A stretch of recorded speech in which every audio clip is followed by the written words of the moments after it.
দেশের আইন বিচার ব্যবস্থা গত সময়ের থেকেও কঠিন ও উন্নততর হলেও কিছু কিছু মানুষ যেন এই আইনের তোয়াক্কা না করেই চালিয়ে যাচ্ছেন তাদের নানান রকম অপকর্ম। এই অপকর্ম থেকে রেহাই পাচ্ছে না মা, বোন, মেয়ে, বৃদ্ধা, শিশু, এমনকি আইনের পোশাকধারী গ্রাম পুলিশও। ঠিক এমনই এক ঘটনা ঘটেছে নেত্রকোনার সদর উপজেলার ১ নম্বর মোগাতি ইউনিয়নের কম্পিউটার অপারেটর আলাল মিয়া মহিলা গ্রাম পুলিশকে ইউনিয়ন পরিষদের রুমের ভিতরেই ধর্ষণ করার অভিযোগ উঠেছে। বিস্তারিত ভিডিওতে। হ্যাঁ স্যার, আমি গ্রাম পুলিশ বলছি। ও আচ্ছা, হ্যাঁ। বিষয়টা হচ্ছে স্যার, সে আমার ইউনিয়ন পরিষদে আমার চাকরিটা যে জায়গায় ইউনিয়ন পরিষদের রুমের ভিতরে আমার অনেক টানা আসলা করছে, অনেক অসম্মানি করছে। আচ্ছা, করে আমার একটা ছবি জায়গা জায়গা দিচ্ছে যে আমার পুরা ইউনিয়নের ভিতরে এই ছবিটা দিচ্ছি এক বন্ধুর কাছে, বুঝছো? হ্যাঁ, বন্ধুর কাছে দেখছে, দেখছো এই মালদারে অনেকদিন ধরে চালাইতেছি, মালদারে দরকারই না দিচ্ছেন আমার হাসানের লেগে, যার কাছে দিছে নিজেই। প্রথমে কি আপনাকে কোনো প্রস্তাব দিছিল? প্রস্তাব বলতে হ্যাঁ, অনেকদিন ধরে আমার চালাইতেছে। আমি তো 2011-12-তে চাকরি নিচ্ছি। আচ্ছা, সে ব্যক্তিটা কেডা? এটা ব্যক্তিটা ইউনিয়ন পরিষদে কম্পিউটারের কাজ করে, আলাল। নাম হচ্ছে আলাল, ইউনিয়ন পরিষদে কম্পিউটারের কাজ করে। আচ্ছা, এরপর কি আপনার লগে কোনো শারীরিক সম্পর্ক হয়েছে কিনা? হ্যাঁ, আমার জুলুম করছে রুমের ভিতরে।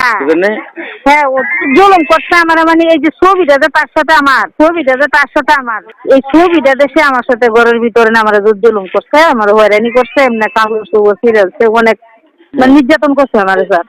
এটা কি ইউনিয়ন পরিষদের ভিতরে? হ্যাঁ, ইউনিয়ন পরিষদের ভিতরে, রুমের ভিতরে। ইউনিয়ন পরিষদের ভিতরে কাজটা হয়েছে?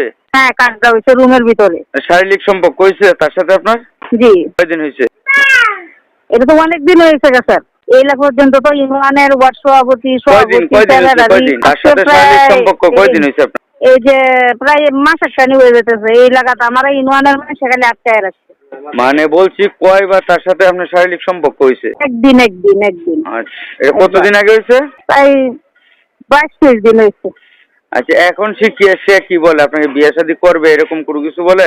আমার 3 ছেলে আছে, সংসার আছে। আচ্ছা, আমি কি তার কাছে বিয়ে বইম নাকি স্যার? আচ্ছা, না এটাই তো বলতেছি, এখন তো একটা কিছু বলে, আপনি হয়তো বললে একটা কিছু বলে না। বলতেছে হ্যাঁ, আমি নাচে ইউনিয়নের মানুষ লইয়া একটা হাউসে বসছি, চেয়ারম্যান সহ বইয়া সে 80,000 টাকা ডিক্লেয়ার দিছে আমার গ্রামবাসী। আমি এই টাকাটা নিতাম গা, এই যে কমল চেয়ারম্যানে আর অনেক নেতা কর্মী আছে। 80,000 টাকা ডিক্লেয়ার নেওয়ার পরে 80,000 টাকা দিয়ে দিব আমারে, মান সম্মান যা কিছু হয়েছে আমি এটা কমা দৃষ্টিতে দেখতাম।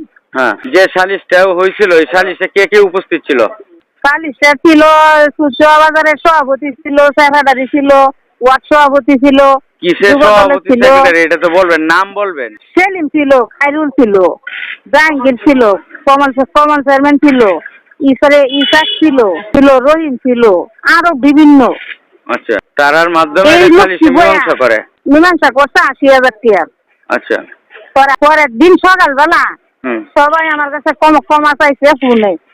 আচ্ছা, আমি আমরা এটা মাছ চাইছে, আমরা মানতো না। এখন তুমি মামলা করো, তোমারটা তুমি করো, আমরা পুরো ইউনিয়ন তোমার সাথে আছি। এখন আপনি কি করতে চাইতেছেন একটু আমাকে বলেন। এখন আমি চাইতেছি যেটা আমার যে পুরা ইউনিয়নে মান সম্মান গেছে আর আমার স্বামী সন্তানের জানছে, এখন আমি এটা বিচার চাইতেছি। আপনার স্বামী আপনার ফ্যামিলিতে তো জানছে বিষয়টা, তাই না? হ্যাঁ, আমার ফুল ফ্যামিলি জানছে। এখন আমি 80 দিন ধরে ঘর ছাড়া। আচ্ছা, এখন এটার আপনি বিচার চাইতেছেন, তাই তো?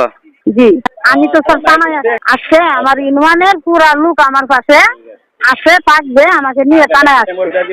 তারা কি থানায় নিয়ে আসছে আপনারা নিয়ে? হ্যাঁ, থানায় নিয়ে আসছে। এখন আমি ওসি স্যারের কাছে জিনিসটা বলছি, ওসি স্যারে বলছে যে আপনি এত দেরি করলেন কেন? আপনি আমাদের লোক না, আপনি আমাদের গ্রাম পুলিশ, আপনি দেরি করলেন কেন? আপনি এখন মামলা লেখেন। আচ্ছা স্যার, আমি আরেকটা কথা জিজ্ঞেস চাই আপনার কাছে। জি বলেন। এই নয় যে যার সাথে আমার সমস্যাটা, অনেক লোক পাঠাইতেছে, যদি আমি মামলা করি তো আমার গ্রাম পুলিশের চাকরির সমস্যা হবে। আচ্ছা, বাবা চাকরি করেন না, আপনি চাকরি করেন, সরকারের চাকরি করেন, আপনার কারো বাবা চাকরি করেন না, আপনাকে গভর্নমেন্ট বেতন দেয়। নিজস্ব প্রতিবেদক, প্রতিদিন জনতার চোখ, ঢাকা।